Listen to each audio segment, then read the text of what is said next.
माताश्री, इनमें से कोई भी शिव धनुष को अपने स्थान से पूर्ण रूप से हिला नहीं पा रहा है। ऐसा ही चलता रहेगा तो हमारी बहन से विवाह कौन करेगा?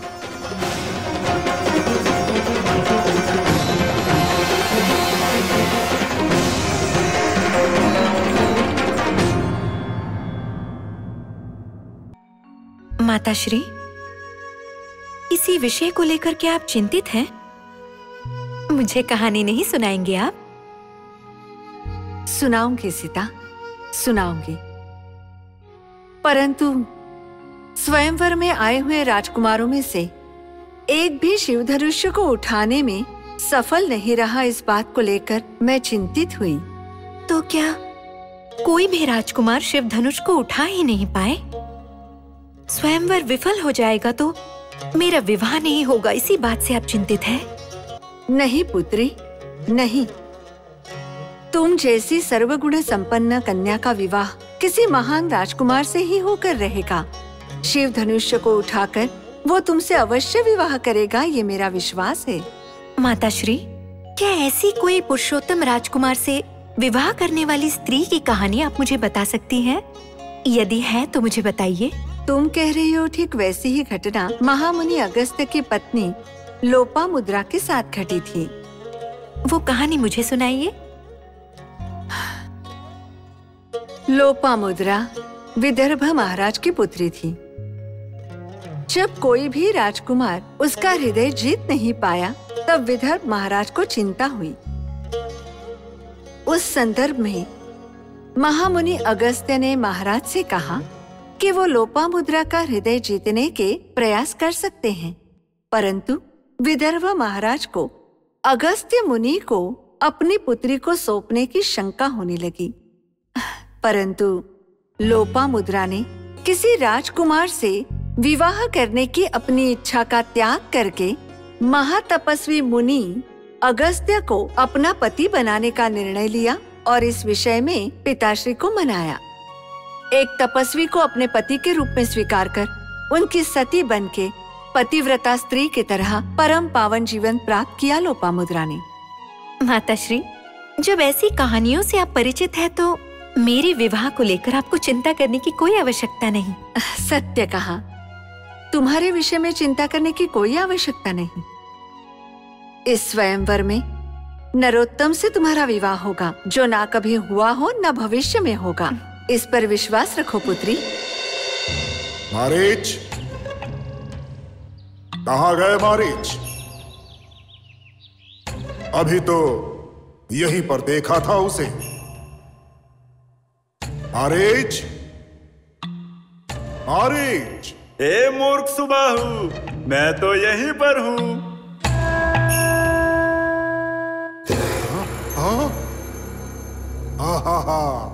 मारीच का आया रूप धारण करने में तुम तो माहिर हो मारीच। तुम अपनी इस अनोखी शक्ति का विश्वामित्र के द्वारा लाए गए बालकों के लिए प्रदर्शन करोगे तो अच्छा होगा। विश्वामित्र जिन दो बालकों को यज्ञ की रक्षा के लिए लाया है, उनका सर्वनाश करना ही होगा मुझे। ये मेरा कर्तव्य है। उन बालकों ने ही मेरी माताश्री को परास्त करके उनका संहार किया है।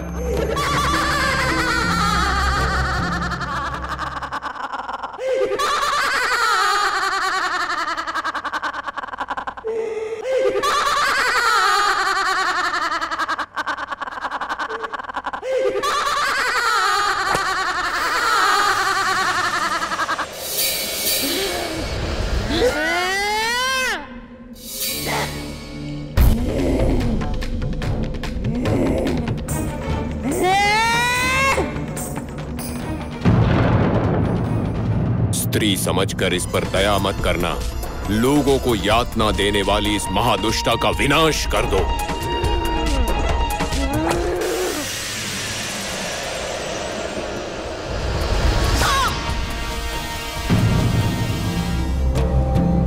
स्वयं को संभालो मारीच। प्रभु के कार्य को अपना कार्य समझकर उन बालकों का हम संहार करेंगे। आज हम ये यहाँ प्रण लेकर वचन देते हैं, परंतु उससे पहले हम अपने प्रभु लंकेश्वर को ये संदेश देंगे। ऐसा ही होगा। प्रभु रावण की जय हो, प्रभु रावण की जय हो। प्रभु लंकेश्वर, अनहोनी हो गई, घोर अनर्थ हो गया। बंद भी करो अपना ये प्रलाप। इस रावण के शरण में रहने वाले का सदा अच्छा ही होगा, बुरा कभी नहीं। हे मारीच, तुम मौन क्यों खड़े हो? क्या बात है? हमने जिस यज्ञ को भंग किया था उसे विश्वामित्र ने पुनरारंभ किया और उस यज्ञ की सुरक्षा के लिए अयोध्या से 2 बालक लेकर आया है प्रभु। हाँ, वो मुझे पता है। अयोध्या से 2 बालक यज्ञ रक्षण के लिए आए हैं, तो इसमें क्या अनर्थ हो गया? मारीच और सुबाहु, तुम दोनों पागलों की भांति बात मत करो। केवल 2 बालक ही आए हैं ना? तुम तो ऐसे चिंतित हो जैसे वीरभद्र आया हुआ है। महाराज, वो दोनों बालक अयोध्या के अधिपति महाराज दशरथ के पुत्र हैं, राम और लक्ष्मण। राम और लक्ष्मण दशरथ के पुत्र हैं दोनों अयोध्या के युवराज। पर दोनों तो अभी बालक हैं, परंतु तुम दोनों मेरे अनुचर होते हुए भी उन 2 बालक को यज्ञ की रक्षा के लिए आते देख भयभीत हो गए। मेरे समक्ष मुंह लटकाए चिंतित खड़े हो। लज्जा नहीं आती, लज्जा नहीं आती तुम्हें? प्रभु लंकेश, उस बालक राम ने ताटक वन में अप्रतिम बलशालिनी मारीच की माता श्री ताड़का का संहार कर दिया है।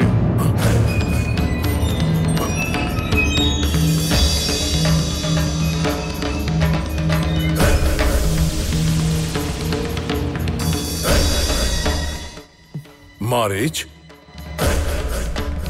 क्या उस बालक राम ने तुम्हारी माता ताड़का का संहार किया है? हाँ प्रभु, इसी कारण से मैं आपको कह रहा था कि वो कोई साधारण बालक नहीं है।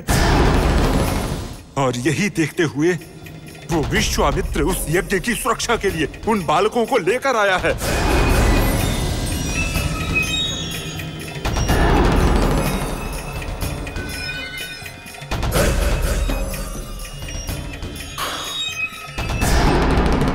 मारीच, सुबाहु, तुम ये मत सोचो कि राम ने ताड़का का संहार किया है। ये सब उस विश्वामित्र की तपस्या का फल है। उस विश्वामित्र ने राम के समक्ष खड़े होकर छल कपट किया है। उसके छल के आगे तुम्हें हार नहीं माननी। इसीलिए अभी जाकर विश्वामित्र के यज्ञ और उस राम लक्ष्मण का विनाश कर दो। हाँ।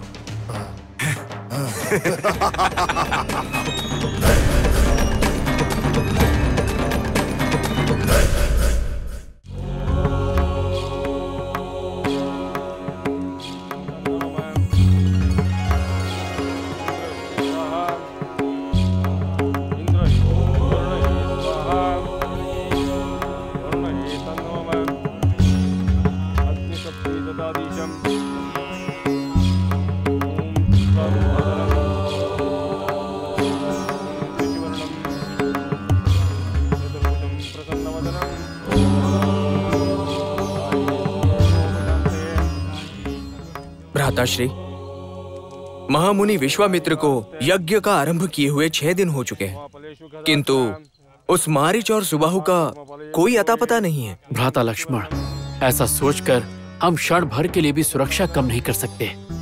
ये दानव बहुत ही पाखंडी और मायावी हैं। हमारा ध्यान भटकाकर ये हम पर आक्रमण करने का प्रयास अवश्य ही करेंगे। यद्यपि इस यज्ञ के पूर्ण होने के बाद भी उन्होंने विघ्न डाला, तो भी हमें फल का लाभ नहीं मिलेगा। सत्य कहा भ्राताश्री। अर्थात वो यज्ञ पूरा होने की प्रतीक्षा कर रहे हैं और यज्ञ पूर्ति के बाद ही विघ्न उत्पन्न करेंगे। भ्राताश्री, वहां देखिए।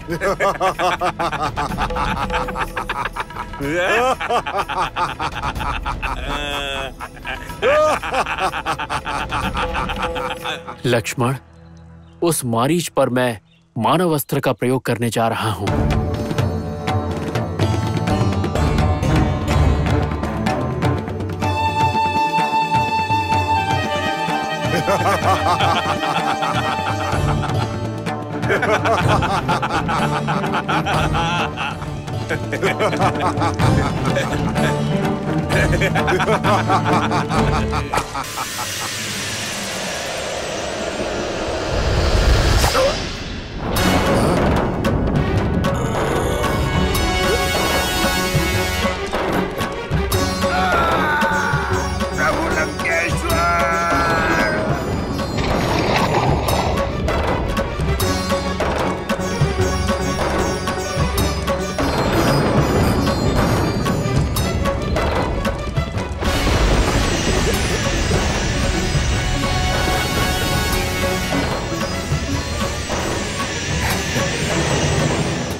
बहन, बहन, तुम उद्यानवन में आई ही नहीं। मैं तुम्हारी राह देख रही थी। मुझे क्षमा करना उर्मिला, मैं अपने माता श्री से महान स्त्रियों की कथा सुन रही थी। समय कब बीत गया मुझे ध्यान ही नहीं रहा। अरे बहन, आजकल तुम महान स्त्रियों की कथा सुनने में काफी समय दे रही हो, ऐसा प्रतीत होता है। उर्मिला, बाल्यकाल में हम खेल पाठ में ज्यादा समय दिया करते थे। भविष्य में हम दोनों को पति के गृह जाना होगा। सती बनकर कार्य करने के लिए अपनी जिम्मेदारियों के बारे में थोड़ा ज्ञान तो होना चाहिए ना। अच्छा बहन, तो तुम महान सतियों की कहानी सुनकर उनके जैसी कीर्ति प्राप्त करके महासती की सिद्धि लाभ करना चाहती हो। तुम सती की तरह बहुत भाग्यशाली हो। जो लोग शिव धनुष को उठाने का पराक्रम दिखा रहे हैं, वो सब विफल होते जा रहे हैं।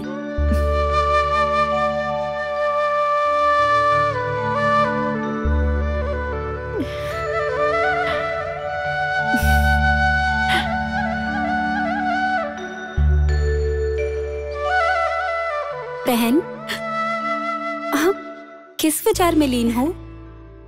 वो शिव धनुष को उठा सके ऐसा महान पुरुषोत्तम इस मिथिला नगरी में अवश्य आएंगे, ऐसा विश्वास है मेरा। ठीक है, चलो मान लिया बहन। इस पूरे लोक का एकमात्र द्वितीय पराक्रमशाली अनुपम सुंदर वो पुरुषोत्तम जो तुम्हारी पसंद है, क्या वो मिथिला आएंगे? मेरी बहन के गले में मंगलसूत्र कैसे बांधेंगे, इस बात की चिंता हो रही है। अरे बाप रे, जो चिंता मुझे नहीं वो भला तुम्हें क्यों? आओ चलो खेलते हैं।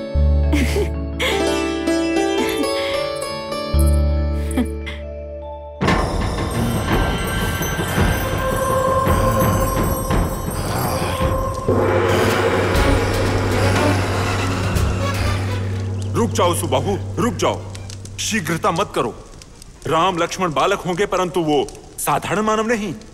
राम के प्रयोग किए हुए मानव अस्त्र से मैं जीवित रह गया, ये बहुत ही आश्चर्य की बात है।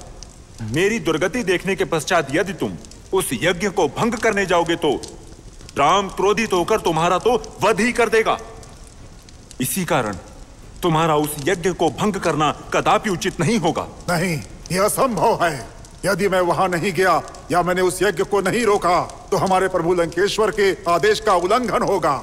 मैं अभी वहां जाकर उस यज्ञ को जो विश्वामित्र कर रहा है नाश करके आता हूँ। नहीं सुबाहु, नहीं, मेरी बात को समझो।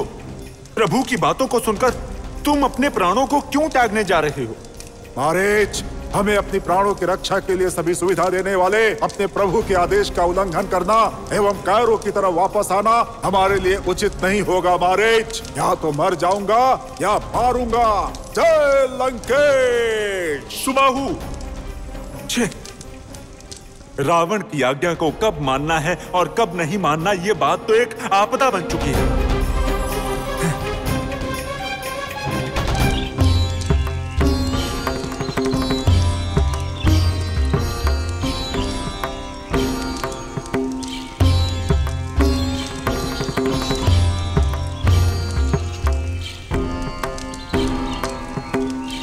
भ्राताराम, आपने जिस तरह मारीच पर मानव अस्त्र का प्रयोग किया है, उससे ऐसा प्रतीत होता है कि मारीच और सुबाहु इस तरफ नहीं लौटेंगे। ऐसा कदापि नहीं है लक्ष्मण।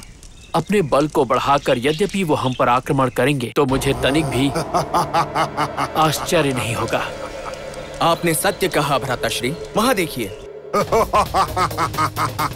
वो सुबाहु उन्मत्त होकर यज्ञ की ओर ही आ रहा है।